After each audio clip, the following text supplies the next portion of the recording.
Azael, estamos muy acostumbrados a hablar de política, de sociedad, de educación, etcétera, etcétera, y es muy difícil a veces hablar de aquí, destaparnos, abrirnos. Claro. Y de nuevo agradezco esa disponibilidad que tú tienes con nosotros y con todas las personas que nos están escuchando, que necesitan esta información de los candidatos, porque lo que vemos son panorámicos, son colores, y queremos saber ¿qué hay detrás de esa máscara? ¿Qué trae detrás de esos eslogans? Detrás de esas campañas. Queremos descubrir a las personas porque la intención de Entrevista Ciudadana es invitar a los votantes, a los ciudadanos, a que voten por personas, no por colores, Azael. Sí.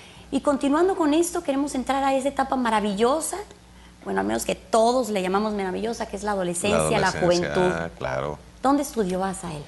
Bueno, la educación secundaria en la secundaria 3, que está aquí en la colonia del Prado, la secundaria 3, profesor Plinio de Ordóñez.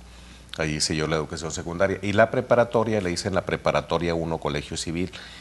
No donde está actualmente, en Apodaca, sino la preparatoria 1 originalmente estuvo precisamente en la plaza del Colegio Civil, lo que hoy es el Centro Cultural Universitario. ¿Ya tenías inclinaciones políticas? ¿Ya andabas en las planillas famosas de la juventud? Bueno, en la secundaria fui candidato a presidente de la Sociedad de Alumnos, ¿verdad? No me fue bien en esa elección. Hasta en la preparatoria sí me fue bien en una elección, ahí fui secretario general de la Sociedad de Alumnos en la Prepa 1. Me acuerdo yo que estaba en el grupo 22 en la preparatoria, ¿verdad? En la secundaria fue una época muy bonita, fue el tránsito de la niñez a la adolescencia. Y bueno, pues era la época de juegos, de interactuar con los amigos. La música, las novias. Fíjate que yo para el tema de las novias fui bastante tardío, fui hasta la preparatoria. En la secundaria no hubo tal cosa, estaba yo muy concentrado en los estudios. Era la época en que yo pensaba que iba a ser físico-matemático.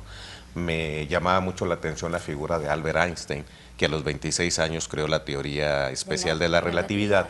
Yo decía, bueno, si Einstein pudo, pues yo también puedo, ¿verdad? Entonces yo quería ser físico-matemático. Eras muy bueno para las matemáticas. Fíjate que era bueno en general. Siempre fui el primero o segundo lugar de mi generación en la secundaria. En la preparatoria ya no tanto, porque se distrae uno con otras cosas. Pero sí recuerdo que ahí pues no había mucha facilidad de bibliotecas o facilidad de internet.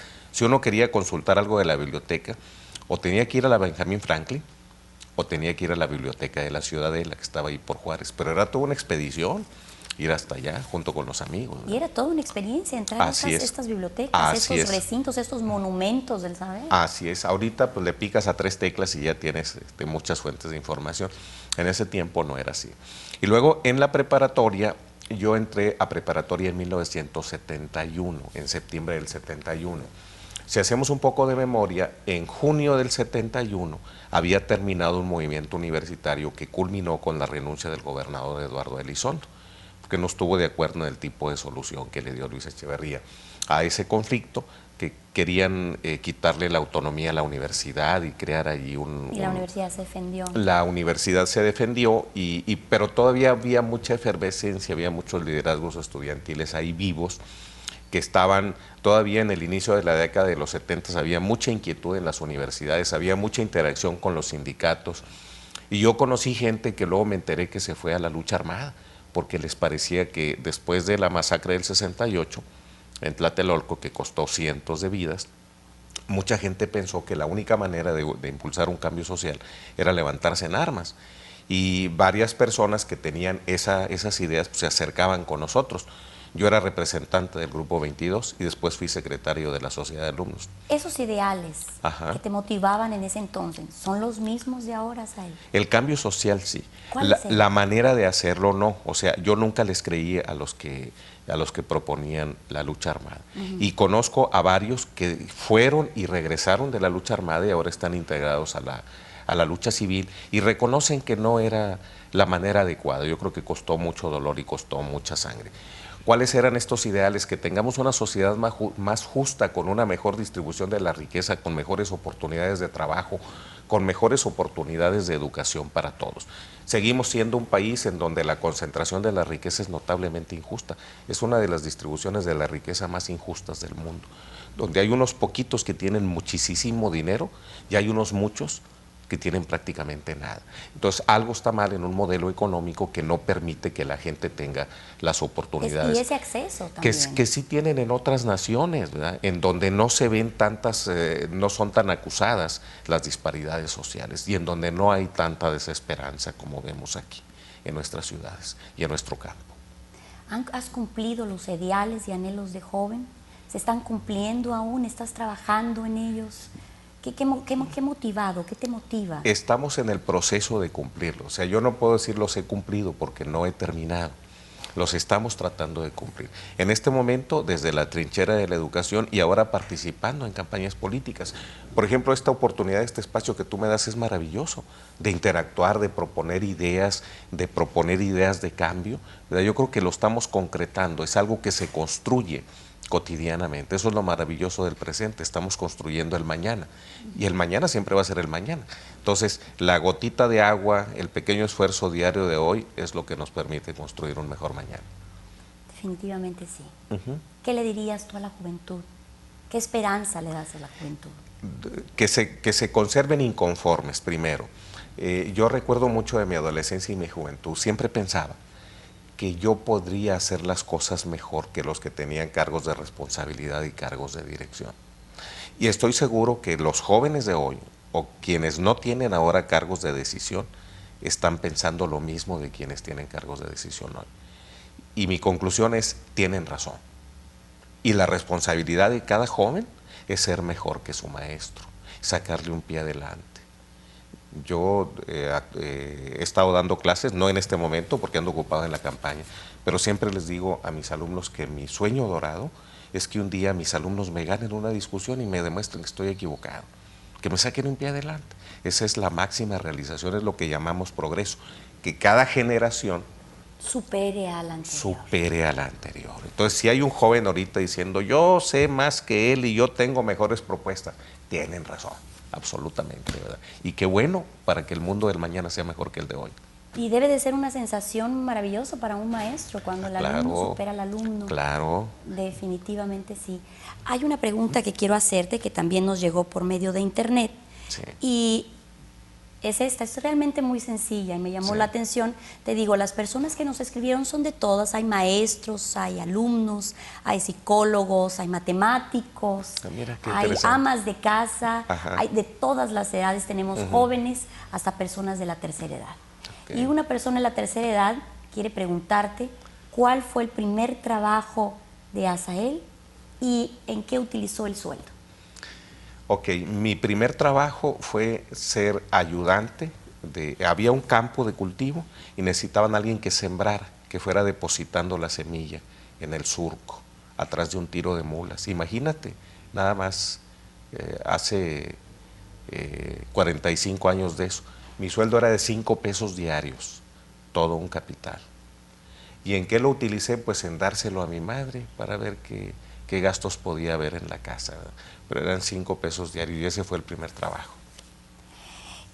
Ahí quiero hacerte, es una dinámica, Asael, en donde te voy a hacer 5 o 6 palabras.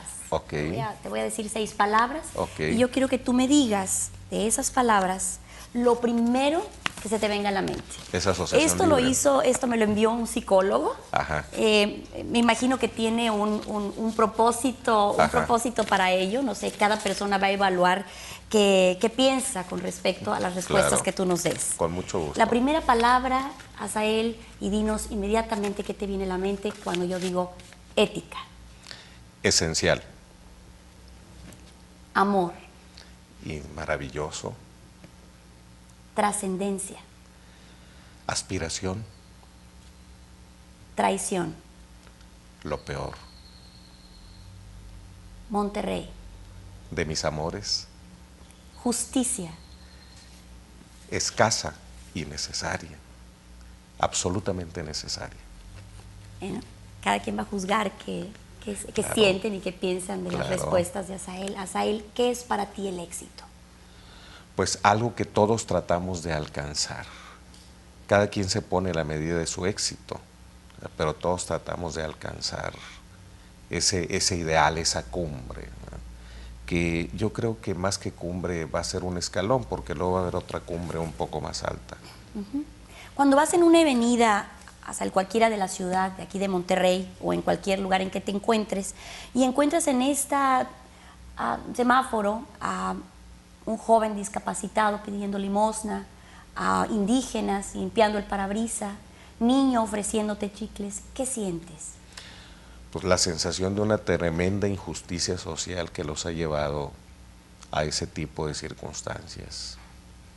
Ellos no diseñaron este modelo económico, pero son sus principales víctimas. Es la demostración de que vivimos un sistema económico injusto, que no ha podido resolver en siglos los problemas sociales que tenemos. En cuanto al trabajo, Asael, ¿cuáles son tus escalas de valores? Bueno, el trabajo es esencial, es lo que nos forma como seres humanos, eso es lo que me enseñó mi padre. O sea, una persona de trabajo es una persona que merece el respeto de todos y es esencial para que nos formemos.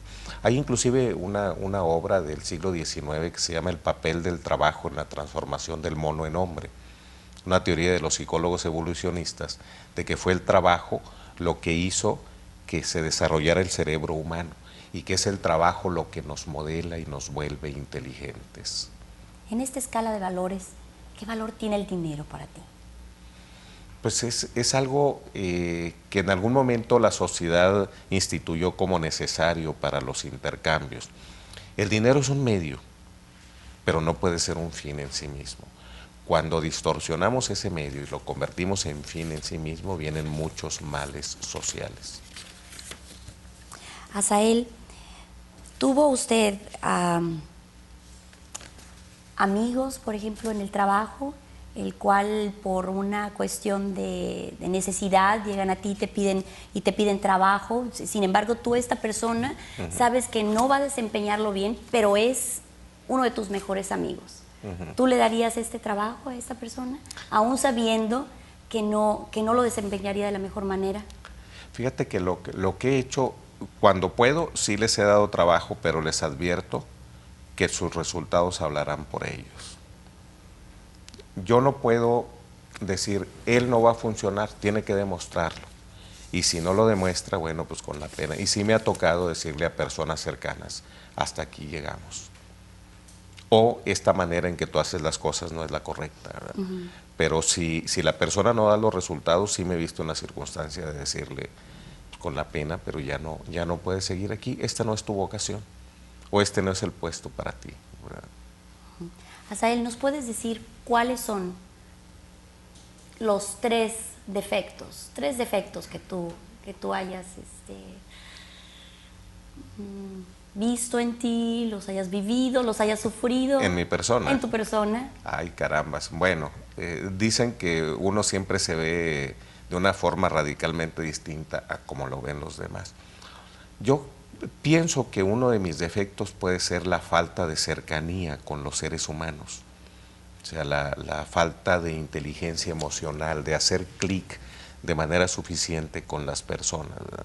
Durante una larga etapa de mi vida he sido muy cuadrado, muy dado a los procedimientos, a las reglas, al deber ser, y he olvidado que con frecuencia detrás de la regla hay un ser humano necesitado de afecto, o con ilusiones, o con una expectativa.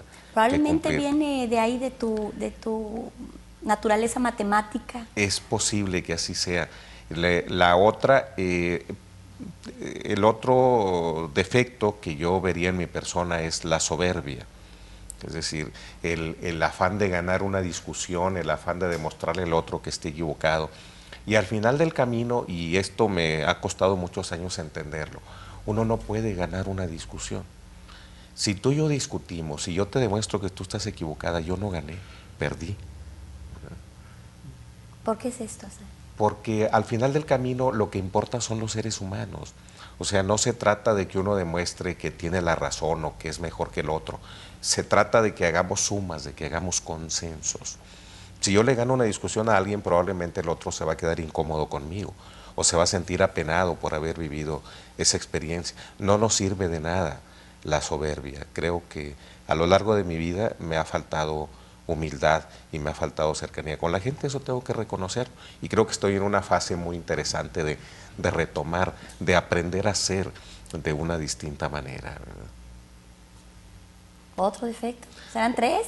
Eran 3, ¿verdad? Sí. Sí, es que digo, bueno, vamos a esconder algunos defectos.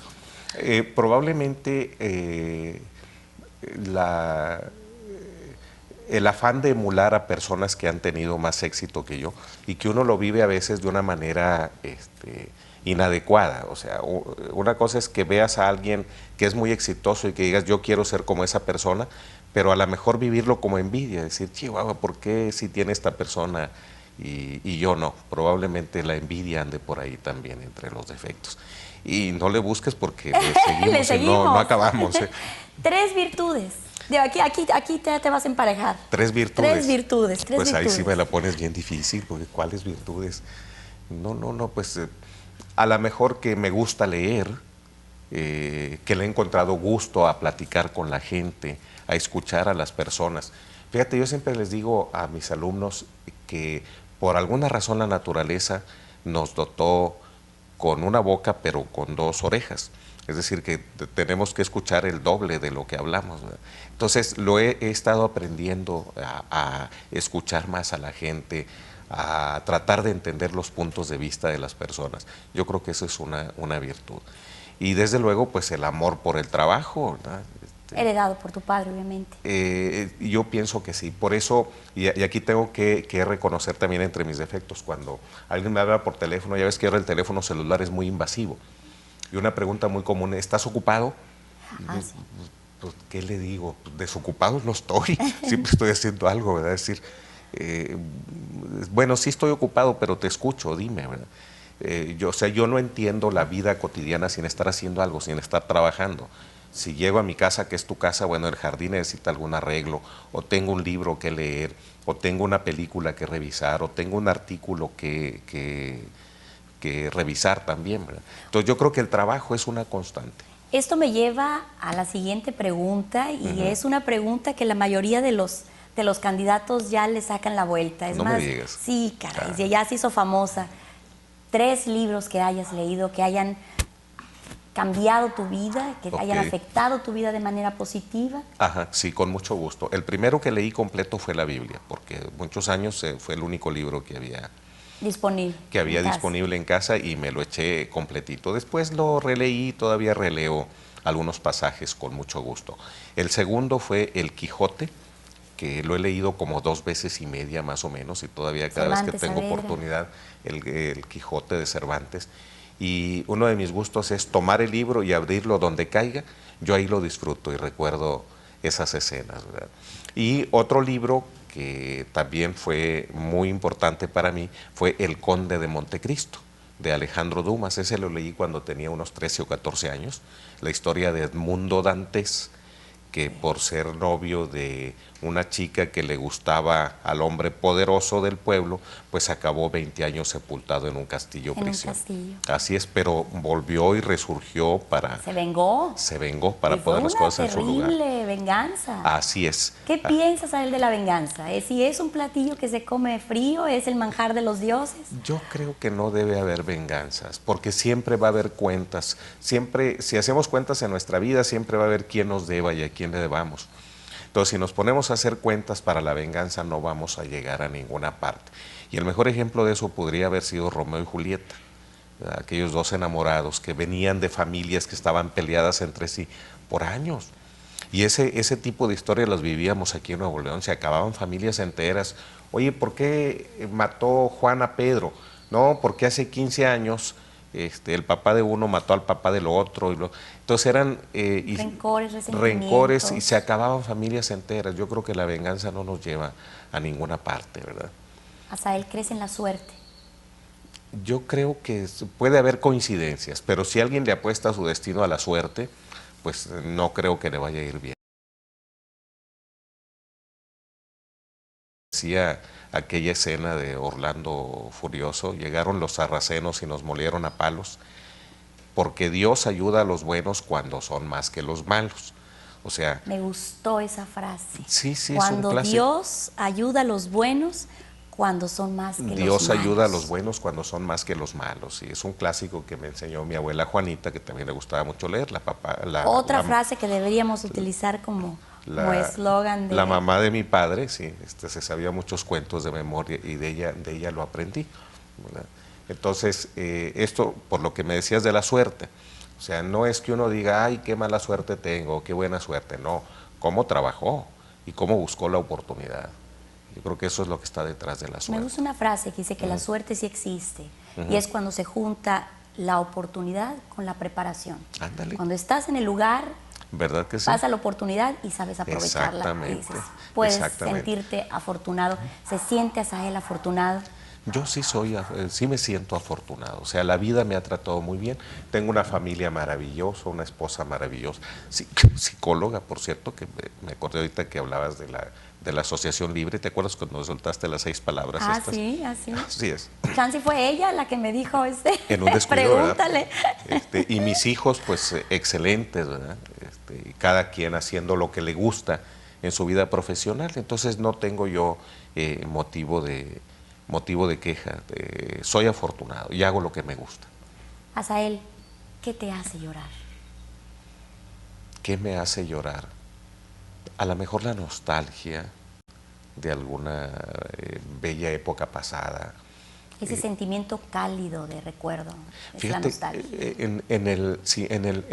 en 1994 tuve oportunidad de ir a Tierra Santa y yo disfruté mucho ese viaje porque recordaba los pasajes de la Biblia, las batallas y las murallas de Jericó y ese tipo de cosas.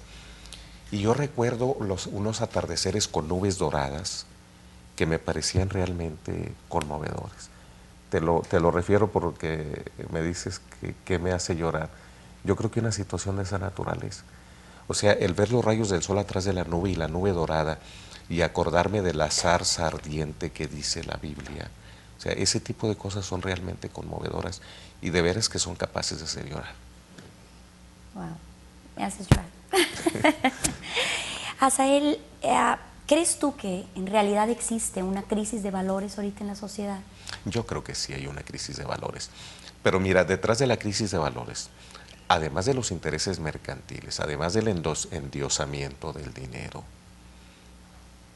además de eso, hay un problema muy grave de cómo nuestros niños vienen al mundo y cómo pasan sus primeros años. No hay suficiente apego materno. El niño nace en condiciones hospitalarias que no son las que el niño necesita y que actualmente hay estudios que demuestran que incluso el cáncer tiene su origen en que en las primeras horas de vida del niño no es abrazado por la madre. El niño lo separan de la madre, cortan el cordón umbilical, lo pesan, lo miden, lo estiran, le dan la nalgada y se lo llevan. Cuando la naturaleza manda que cuando el niño nace, antes de cortar el cordón umbilical hay que ponerle sobre el pecho de la madre algunos minutos y hasta que el cordón deje de latir, hay que cortarlo. Y que mandan que el niño se alimente de la leche materna en los primeros días.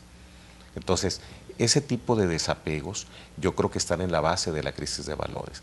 Y luego muchos niños no son suficientemente atendidos porque la madre tiene que irse a trabajar y no hay un centro de desarrollo infantil donde cuidarlo. Ese niño no va a aprender suficientes valores. La relación con la madre en etapas tempranas y desde luego con el padre tiene que ver con esa crisis de valores que mencionas.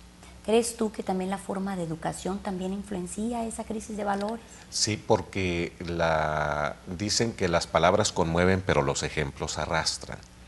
O sea, podemos tener padres que nos hablen muy bonito, pero si nos dan un mal ejemplo, ahí se va a generar una crisis de valores. O podemos tener maestros, y el maestro es una figura de identificación del niño, que si tienen malas prácticas o si tienen una conducta inadecuada, también el niño va a aprender esos, que en este caso serían antivalores. ¿Crees tú que también los medios de comunicación influencian a esa crisis de valores en los niños y los jóvenes?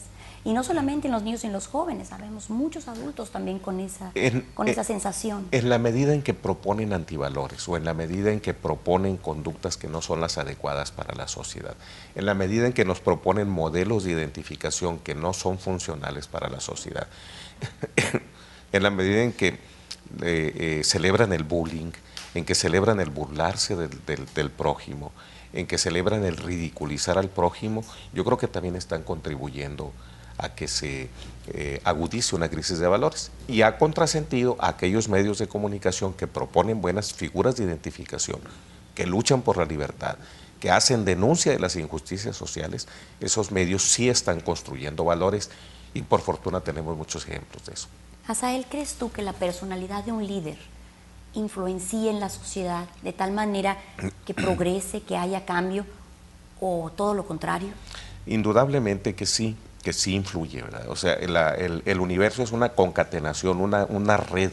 Lo que sucede aquí va a tener su influencia acá. Lo que alguna vez se llamó el efecto mariposa, ¿no? Si una mariposa aletea en el Amazonas, probablemente haya un huracán en alguna otra parte del mundo. Entonces, indudablemente que la personalidad del líder influye y va a tener algún resultado en lo que en el desempeño de una sociedad o en cómo se estructura esa sociedad. Asael, ya para terminar esta entrevista y nuevamente dándote gracias por tu participación y habernos abierto de esta manera tu corazón, queremos preguntarte por qué Asael Sepúlveda quiere ser gobernador del estado de Nuevo León. Porque tengo proyecto, porque tengo ideas claras de cómo resolver los problemas del Estado. Y una cosa muy importante, yo no soy rehén ni de grupos políticos ni de grupos económicos en el Estado de Nuevo León. Nuevo León tiene problemas muy graves que empiezan por los altos niveles de corrupción en distintos niveles gubernamentales y que saquean los dineros públicos que debieran ir a programas sociales, que debieran ir a obra pública, pero que sin embargo van a dar a bolsillos privados. Tenemos también una forma muy grave de corrupción que es la ineficiencia.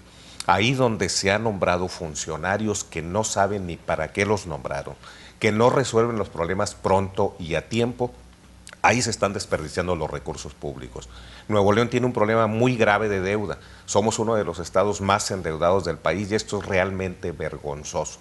Nuevo León tiene recursos para que bien administrados tenga de los mejores servicios públicos, que brinde buenos niveles de seguridad a sus ciudadanos y eso no está ocurriendo.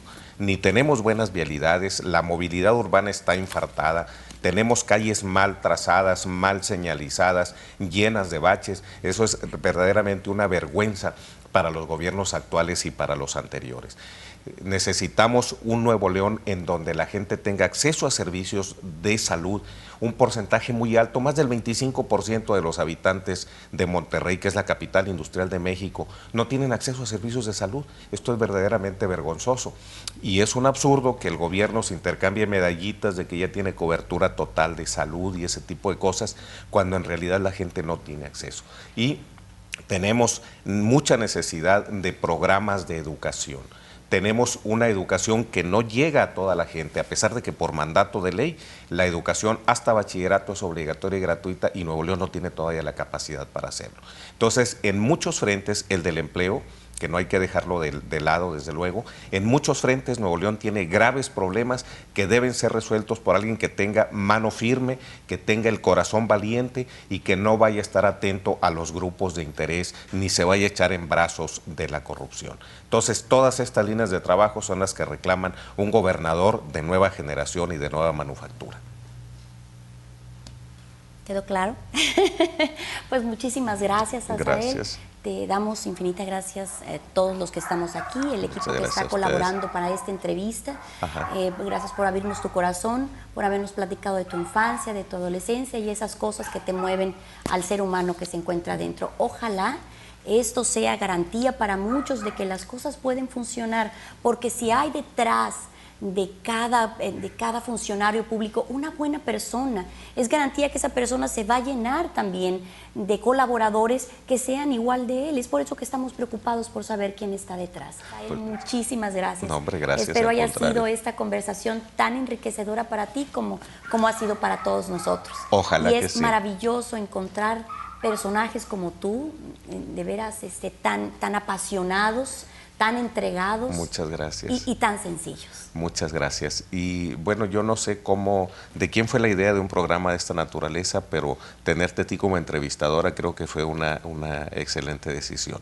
Si yo tengo que abrir mi corazón, yo creo que es un gusto hacerlo con una persona con tu calidad humana. Muchas gracias. Muchísimas gracias a él. En realidad somos un grupo muy grande de ciudadanos, realmente preocupados. Todo esto se ha hecho mediante la cooperación igual, desinteresada de muchas personas.